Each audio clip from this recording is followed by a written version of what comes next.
What's up mga kaguro at mga mag-aaral? Ako muli ang inyong online teacher, Sir Franco, para sa panibagong aralin sa Life and Career Skills. Narito na tayo ngayon sa Quarter 4 at ang ating unang topic ay Exploring Various Career Pathways for Higher Education. Pathways, Modalities, Specialization, and Financing. Ngayong Quarter 4, papasok na tayo sa mas seryosong usapan, the future career choices. Hindi lang ang anong course ang gusto mo, kundi paano ka talaga makakarating doon. Today, we'll explore different higher education pathways para mas maging informed at confident kayo sa mga susunod ninyong desisyon. By the end of this lesson, hindi lang kayo basta may alam, dapat may direction. Ang goal natin ay matulungan kayo makapili ng pathway na swak sa lifestyle, kakayahan, at pangarap ninyo. Before we start with our discussion, the teacher may implement this pre-activity in their classroom. Role-playing. We have here career role-play. Act out scenarios from different professions, for example, teacher, engineer, chef, to understand their responsibilities. Now let's discuss first the higher education pathways. Bakit nga ba mahalaga ang higher education? Higher education is not just about getting a diploma, it's about building skills, confidence, and direction sa buhay. Para sa iba, daan ito para makapasok sa dream job. Para sa iba naman, stepping stone ito papunta sa business, freelancing, o further studies. Hindi required para sa lahat ang college, pero para sa marami, ito ang tool para maabot ang goals nila. Higher education helps you gain skills, credentials, at connections na magagamit ninyo sa trabaho or kahit sa negosyo or freelancing. What are higher education pathways? Kapag sinabing pathways, ibig sabihin nito ay iba't ibang paraan kung paano ka pwedeng makarating sa career goal mo. Hindi lahat pare-pareho ang bilis, haba o gastos, and that's okay. Ang mahalaga ay alam mo ang options mo. Importanteng tandaan, walang iisang tamang daan. Iba-iba ang pathways depende sa pace, resources, at goals ng isang tao. At okay lang yun. First, we have academic pathways. These are traditional routes focused on theoretical knowledge and academic disciplines. Academic pathways ang traditional na ruta, college at university na may lectures, exam at research.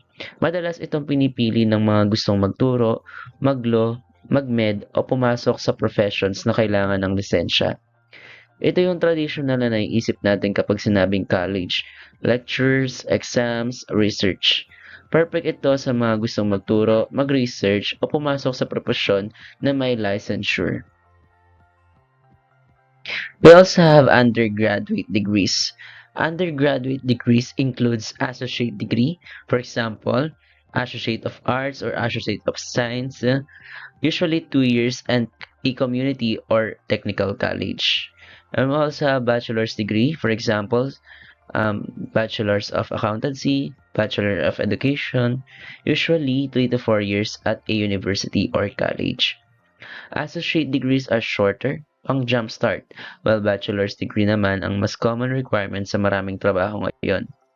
Hindi ibig sabihin na mas maikli ay mas mababa. Depende pa rin yan sa goal mo. We also have graduate degrees. We have master's degree, for example, Master of Arts, Master of Business Administration, Master of Education, Master of Arts in Nursing, 1 to 2 years after a bachelor's degree. And we also have doctoral degree, for example, Doctor of Philosophy, Doctor of Education, etc. 3 to 7 years naman ito after a master's or directly after a bachelor's in some systems. Graduate studies are for specialization in leadership. Usually, kinukuha ito kapag may work experience na at gusto mong mag-level up sa field mo. And we also have vocational or technical pathways. These are focused on practical skills and job-specific trainings. We have certificates and diplomas, often 6 months to 2 years in technical schools or community colleges. Apprenticeship, work-based learning with classroom instruction and skilled trades. And traineeships, similar to apprenticeship but often shorter and less technical. Kung mas gusto mo ang hands-on at mabilis pumasok sa trabaho, vocational pathways might be for you. Dito mas focus sa skills kaysa sa theories at kadalasan mas maikli ang training period. Kung hands-on learner ka, this pathway might be for you. Mas mabilis makapasok sa trabaho at diretso sa skills na hinahanap ng employers. Also have pathway or foundation programs. Hindi pasado agad? Okay lang. These programs exist para tulungan kang mag-catch up. Hindi ito delay. Preparation ito. This is designed for students who don't meet direct entry requirements. We have University Foundation Year, 1-year programs preparing students for undergraduate studies. We also have English language pathways for international students who need to improve their language skills before starting a degree. And bridging courses, short programs to help students meet academic prerequisites. Di ba nauso ito sa mga students na, for example, nung dating sa senior high school, magna-nursing or magta-take ng medical-related course tapos ang kinuhang strand sa senior high school ay gas. So meron munang bridging courses para ma-meet niya yung mga academic prerequisites na hindi niya na-take na dapat sana i-take kung STEM ang kanyang tinake na strand during senior high school years. Pero ngayon, dalawa na nga lang tayo. Meron na lang tayong academic and tech pro. So, para mas open pa siya at wala nang mga bridging requirements pa. Next, we have transfer pathways. This allows students to begin their studies at one institution and complete their degree at another. Maraming students ang nagsisimula sa mas affordable schools tapos lilipat. Practical ito lalo na kung may budget concerns. Hindi kailangan diretso sa mahal na university agad. Maraming students ang nagsisimula sa mas affordable na school, then lalo na kung iniisip ang budget ng pamilya. We have here 2+2 programs. Start with an associate degree at a community college, then transfer to a university for the final 2 years. And we also have articulation agreements, formal partnerships between institutions that simplify credit transfer. We also have online and distance learning pathways. Sa panahon ngayon, pwede ka na mag-aral kahit nasa bahay ka. Pero tandaan, online learning requires discipline. Ikaw ang manager ng oras mo. Sa digital age, pwede ka na mag-aral kahit nasa bahay. Micro-credentials are great kung gusto mong mag-upskill habang nagtatrabaho. These are flexible remote learning options available full-time or part-time. We have MOOCs or massive open online courses, which are free or low-cost courses. Some offer credentials. We also have micro-credentials, short programs or courses that offer a targeted, focused approach to learning a specific skill. These are designed to provide practical, in-demand skills that can be applied immediately in the workplace or specific professional context. We also have online degrees. These are fully accredited programs available remotely. And blended learning, mix of online and on-campus instructions. We also have alternative pathways. May skill ka na from work or life experience, hindi sayang yan. Some schools actually recognize what you already know. This allow entry or credit based on life experience, work experience, or informal learning. We have portfolio assessment, demonstrating knowledge through a portfolio of work. Usually, binibigay ito sa mga ALS or Alternative Learning System. Credit for work experience. Some institutions grant academic credit for relevant job experience. And of course, yun nga yung recognition of prior learning or RPL. And we also have specialized pathways. These are tailored for specific student groups or career goals. Ito yung para sa may very clear goals like medicine, law, or research. challenging pero rewarding. We have honor programs for high-achieving undergraduates, often involving research, dual degrees or double majors, earning 2 degrees simultaneously, accelerated programs, faster completion, for example, 3-year bachelor's combined BA or MA, or prep professional programs for careers like medicine, law, or education. Just remember, pathways are not always linear. You can change major, transfer school, or stack credential. Many students change majors, transfer institution, or return to education after working. Or stack credentials, for example, certificate, then diploma, then degree. Mahalagang tandaan, normal lang magbago ng isip. Maraming successful professionals ang nag-shift ng course, nag-transfer ng school, o bumalik sa pag-aaral pagkatapos magtrabaho. Importante ito, hindi straight line ang career. Di ba nga, meron tayong career lattice. Normal magbago ng isip. Ang mahalaga, tuloy ang pagkatuto. Next, we discuss the higher education modalities. What are learning modalities? Hindi lang course ang pipiliin mo, pati ang paraan ng pagkatuto. May learners na mas effective sa face-to-face, habang iba naman ay mas productive sa online or blended setup. Hindi lang saan ka mag-aaral, kundi paano. Malaking epekto nito sa learning style at motivation mo. First, we have face-to-face learning. This includes activities that focus on in-person interaction and immediate feedback. Best ito sa learners na mas natututo sa interaction at immediate feedback. This includes lectures and discussion or live classroom teaching with question and answer, group work, which includes collaborative projects, case studies, or role plays, laboratory or hands-on work, which includes experiments, simulations, or workshop, and sit work and written exams, which includes quizzes, tests, reflection papers, field trips or immersion, which includes community visits or industry exposure. Online learning. Matagal nang may online learning pero nag-boom pa ito nung nagkaroon ng pandemic. Online learning includes activities that rely on technology and virtual platforms. Flexible pero kailangan ng self-discipline. Perfect sa independent learners, which includes synchronous sessions, live video lecture, breakout group discussions. And asynchronous, thus recorded lectures, self-paced, or modules.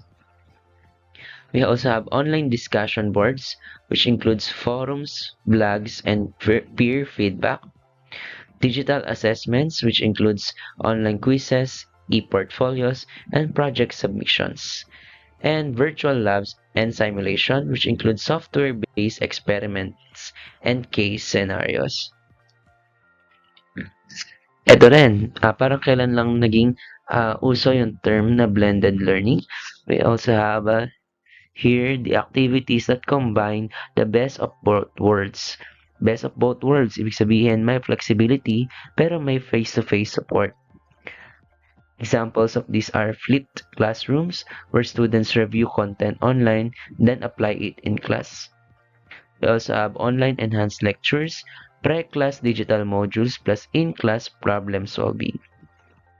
We also have hybrid group work. Some group members collaborate online while others attend in person. We also have case studies or projects, partly research online, partly presented face-to-face. And mixed assessment, which includes online quizzes plus classroom presentations. And ito, alam nyo na yan, nung nagkaroon ng pandemic, ito yung unang-unang naging modality. We have distance or modular learning. This is self-paced. Print or digital modules are distributed. Activities focus on independent study and self-directed tasks. Ito ang madalas piliin ng mga working learners. Ikaw ang may control sa oras. This includes module-based readings and exercises, which includes worksheets and guided questions. self-assessment quizzes, which includes practice tests within modules, portfolio development or compilation of outputs and reflections, research applied projects, which are community-based or workplace-based tasks, and regular check-ins via SMS, phone calls, or occasional consultation, and now online. Diba? Minsan din naman. Okay? Lastly, we have financing options. Isa sa pinakamalaking challenges ng higher education ay pera.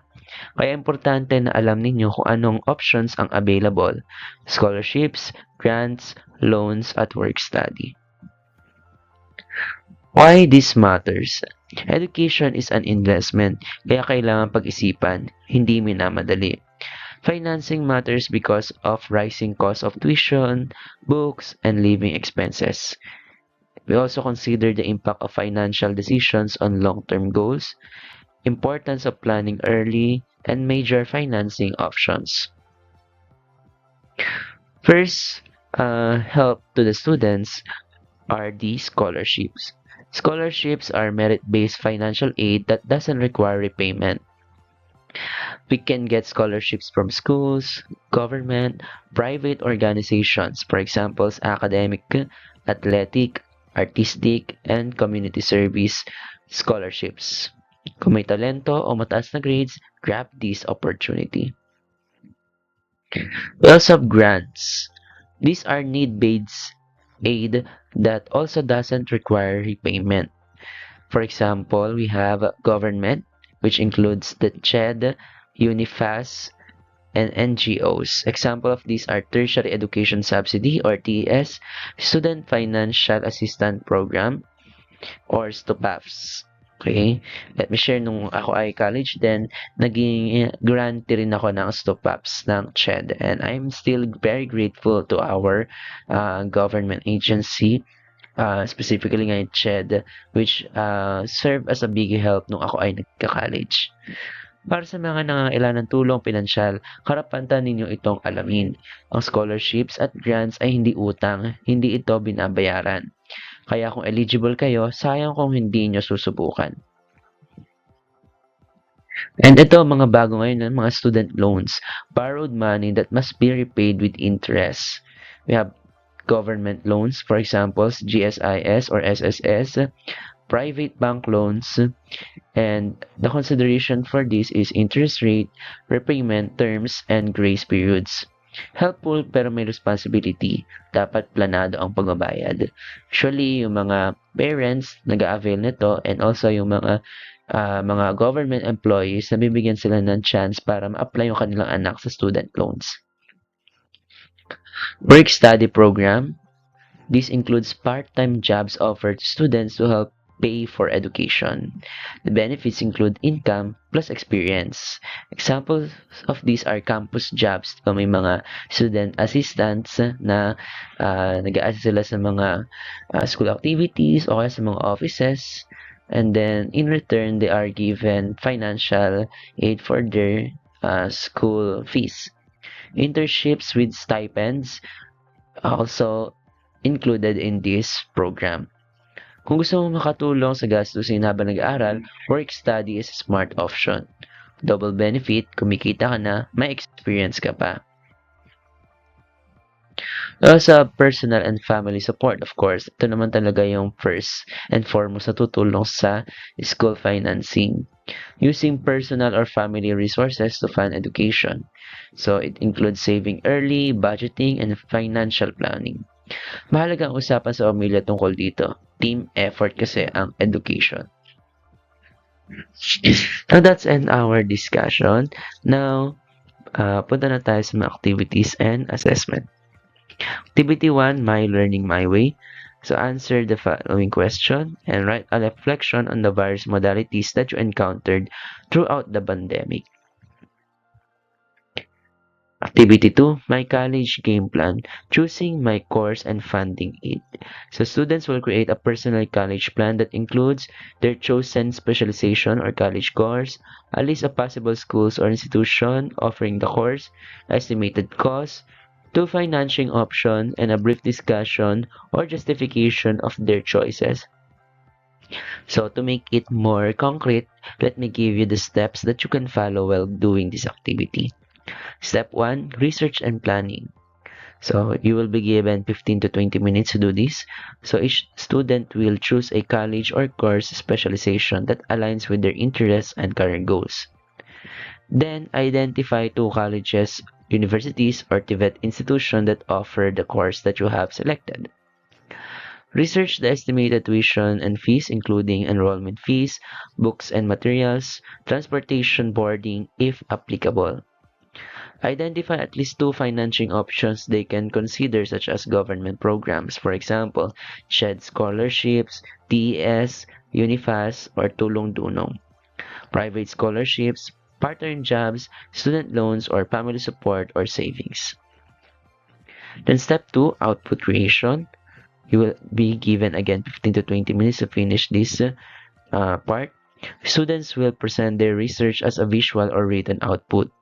You may use a poster, a slide presentation if digital, or recorded version. You may also do a written report or planner style worksheet. The required sections for your report are the following. First, my chosen specialization, why I chose this course, school options plus estimated cost, how I plan to finance my education, and of course, hindi mawala, may backup plan. Then step 3, sharing, optional activity, 10 minutes. Select students may present their plan to the class. Per feedback or gallery walk for students to explore different plans and options. You will be needing here internet or printed materials for research, pen and paper, digital tools, calculator for cost estimation. So your output will be graded according to course and specialization alignment, 5 points, accuracy of school costs, research, 5 points, relevance of financing options, 5 points, clarity and presentation of plan, 5 points, reflection and justification, 5 points for a total of 25 points. Now let's proceed to the assessment. Let's see if you have understand the lesson well. Number 1, which higher education pathway focuses mainly on theoretical knowledge and academic disciplines? B. Academic pathway. 2. Which degree is usually completed in 2 years? C. Associate degree.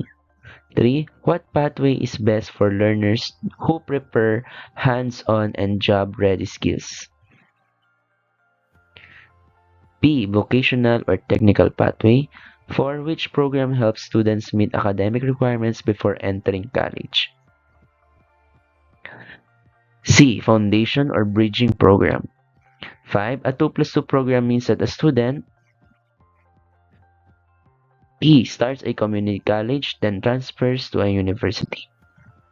6. Which learning modality allows students to study at their own pace using modules? C. Distance or modular learning. 7. Which financing option does not require repayment? B. Scholarship. 8. What is the main benefit of work-study programs? C. Income and work experience. 9. Which statement best describes career pathways? C. Career pathways may change and are not always linear. And lastly, why is it important to plan financing options early? B. To reduce stress and support long-term goals. Ngayong tapos na ang ating mga activities assessment, tanungin mo ang sarili mo, alin sa mga pathways ang bagay sa goals, kakayahan at sitwasyon mo ngayon? Walang maling sagot, honest reflection lang. And that's it for our lesson for today. The key takeaways that you can get from this lesson is that many pathways, many modalities, many financing options. Hindi ka limitado. Maraming pwedeng daan. Ang mahalaga, may plano. Your career journey starts with informed choices. Hindi mo kailangan malaman lahat ngayon, pero ang mahalaga, alam mo kung saan ka magsisimula. That's it for our discussion video about career pathways in college. Thank you to the development team of the Lesson Exemplar kung saan ibinase ang ilang bahagi ng lesson na ito at mga activities. Once again, I'm your online teacher, Sir Franco. Maraming salamat sa inyong panonood.